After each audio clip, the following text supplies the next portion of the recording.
Olá, voltamos aqui com mais um vídeo e vamos continuar aqui a nossa leitura, tá bom?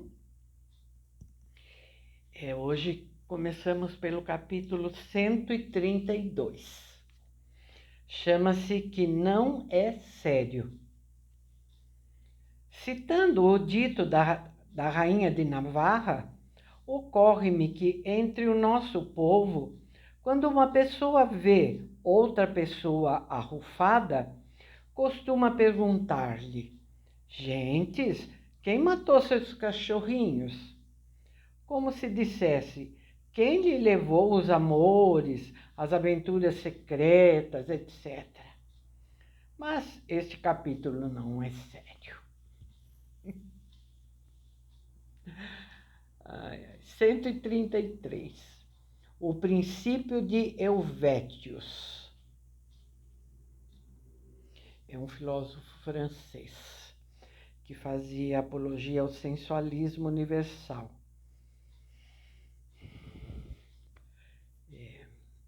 Então, o princípio de Helvétius.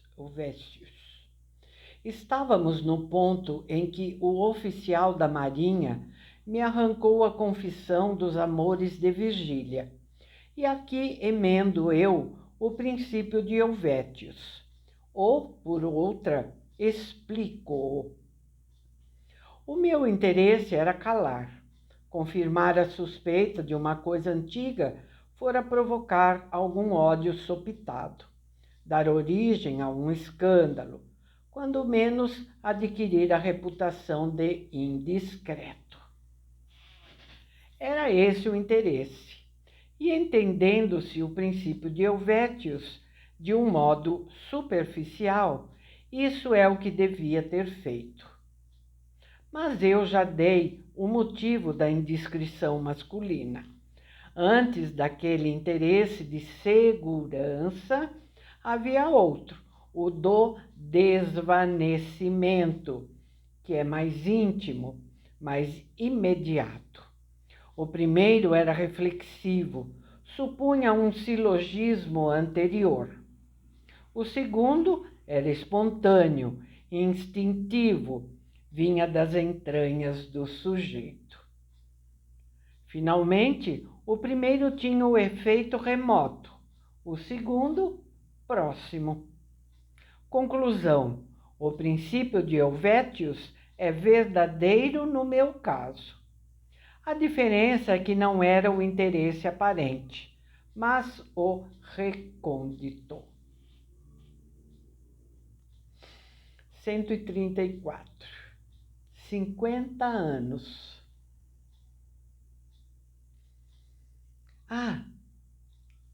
Já deixa seu like? Às vezes eu peço lá no fim, quando você nem está mais ouvindo, né? Que já desligou o vídeo. Deixa seu like, tá bom?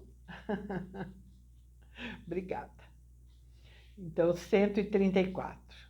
Chama-se 50 anos.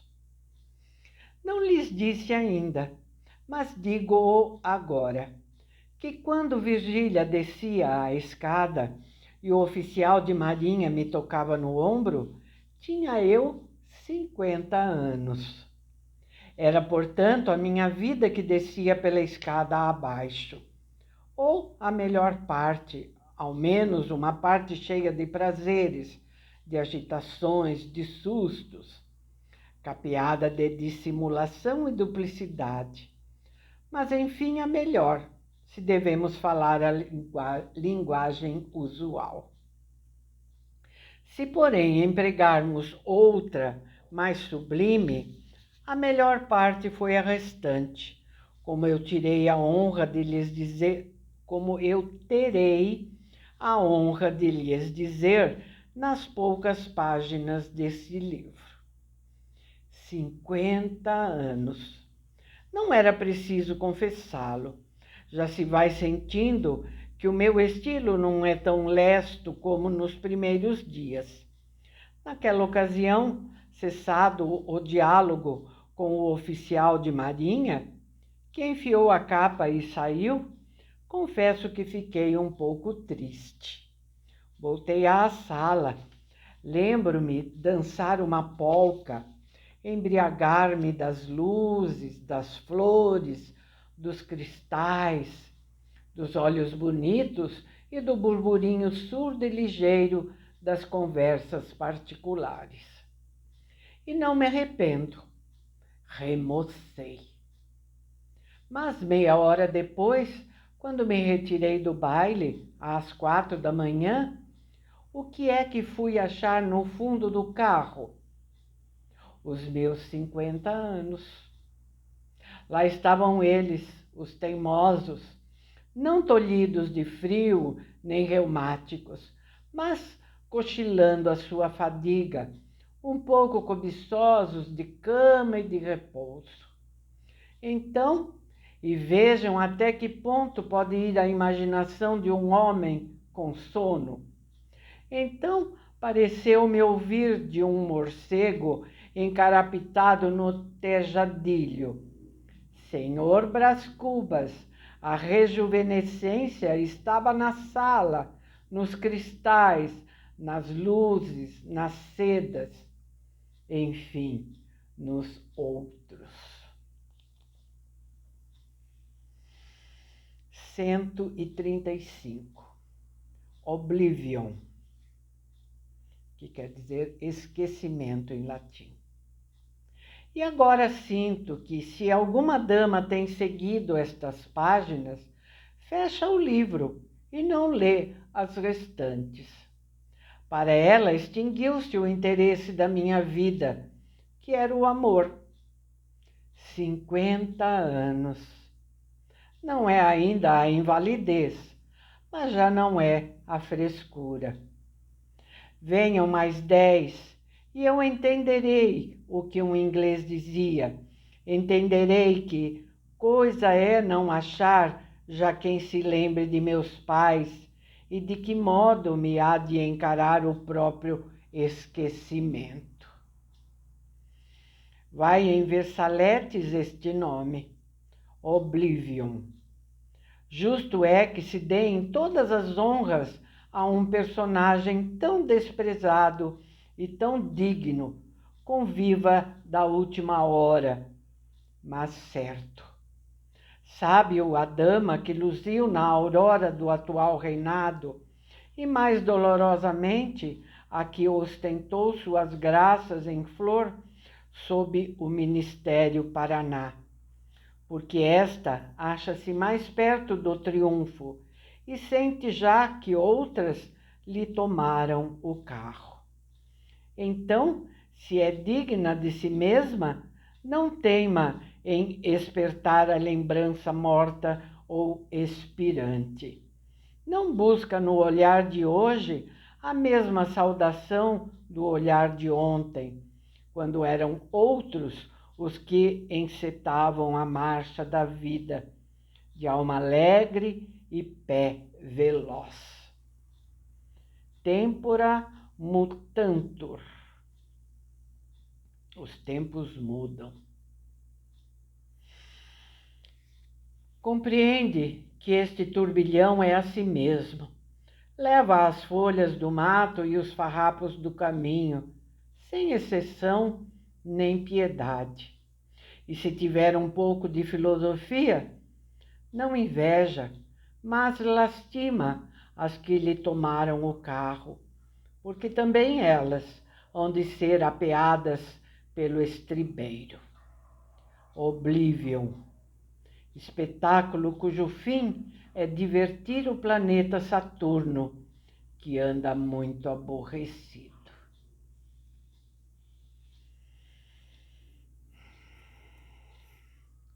136. Inutilidade. Mas, ou muito me engano, ou acabo de escrever um capítulo inútil.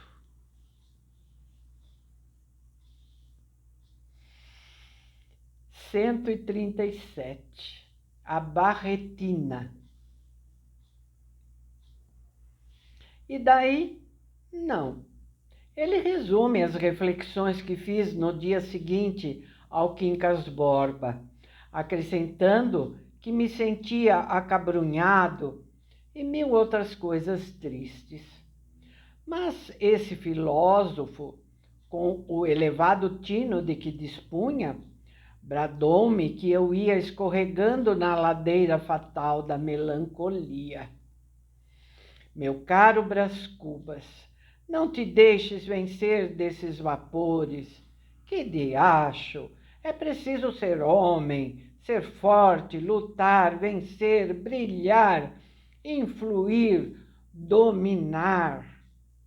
50 anos é a idade da ciência e do governo. Ânimo, Brás Cubas, não me sejas palerma. Que tens tu com essa sucessão de ruína a ruína ou de flor em flor? Trata de saborear a vida e fica sabendo que a pior filosofia é a dos choramingas, que se deita à margem do rio para o fim de lastimar o curso incessante das águas. O ofício delas é não parar nunca. Acomoda-te com a lei e trata de aproveitá-la. Vê-se nas menores coisas o que vale a autoridade de um grande filósofo. As palavras do Quincas Borba tiveram o condão de sacudir o torpor moral e mental em que andava. Vamos lá, façamos-nos governo, é tempo. Eu não havia intervindo até então nos grandes debates. Cortejava a pasta por meio de rapapés, chás, comissões e votos, e a pasta não vinha. Urgia apoderar-me da tribuna. Comecei devagar. 3 dias depois, discutindo-se o orçamento da justiça, aproveitei o ensejo para perguntar modestamente ao ministro se não julgava útil diminuir a barretina da Guarda Nacional. Não tinha vasto alcance o objeto da pergunta, mas ainda assim demonstrei que não era indigno das cogitações de um homem de Estado. E citei Filopêmen,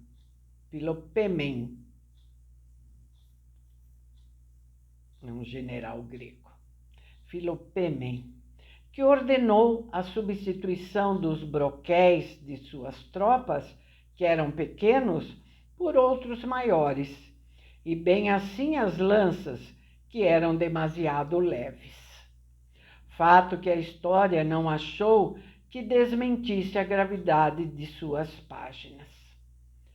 O tamanho das nossas barretinas estavam pedindo um corte profundo, não só por serem deselegantes, mas também por serem anti-higiênicas.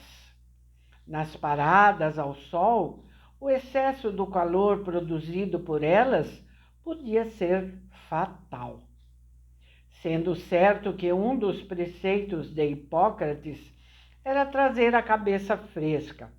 Parecia cruel obrigar um cidadão, por simples consideração de uniforme, a arriscar a saúde e a vida, e, consequentemente, o futuro da família.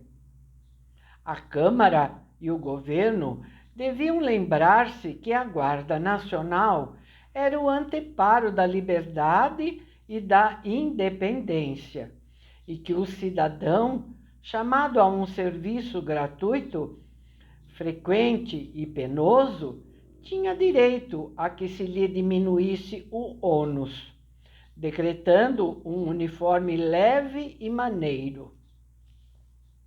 Acrescia que a barretina, por seu peso, abatia a cabeça dos cidadãos, e a pátria precisava de cidadãos cuja fronte pudesse levantar-se altiva e serena diante do poder. E concluí com esta ideia: o chorão que inclina os seus galhos para a terra é árvore de cemitério. A palmeira, ereta e firme, é árvore do deserto, das praças e dos jardins. Vária foi a impressão deste discurso. Quanto à forma, ao rapto eloquente, à parte literária e filosófica, a opinião foi só uma. Disseram-me todos que era completo e que de uma barretina ninguém ainda conseguira tirar tantas ideias. Mas a parte política foi considerada por muitos deplorável. Alguns achavam o meu discurso um desastre parlamentar. Enfim, vieram dizer-me que outros me davam já em oposição, entrando nesse número os oposicionistas da Câmara, que chegaram a insinuar a conveniência de uma moção de desconfiança.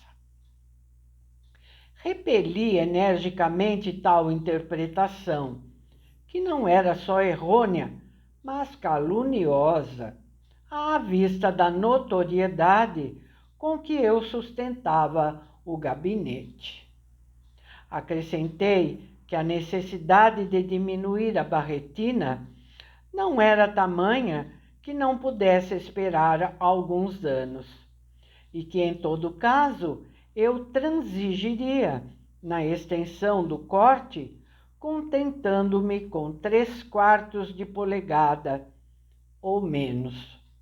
Enfim, dando mesmo que a minha ideia não fosse adotada, bastava-me tê-la iniciado no parlamento. Quincas Borba, porém, não fez restrição alguma. Não sou homem político, disse-me ele ao jantar. Não sei se andaste bem ou mal. Sei que fizeste um excelente discurso.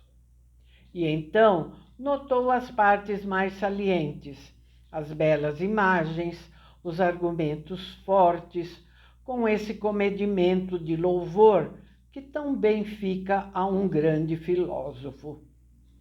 Depois tomou o assunto à sua conta e impugnou a barretina com tal força, com tamanha lucidez, que acabou convencendo-me efetivamente do seu perigo. 138. A um crítico.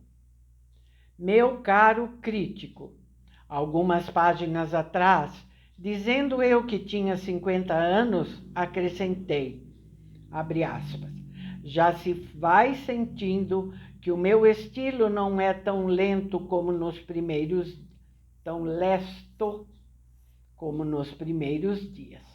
Fecha aspas. Talvez aches essa frase incompreensível, sabendo-se o meu atual estado. Mas eu chamo a tua atenção para a sutileza daquele pensamento. O que eu quero dizer não é que esteja agora mais velho do que quando comecei o livro. A morte não envelhece. Quero dizer, sim, que em cada fase da narração da minha vida, experimento a sensação correspondente. Valha-me Deus, é preciso explicar tudo. Capítulo 139. De como não fui ministro de Estado. Esse eu vou mostrar porque não tem como ler.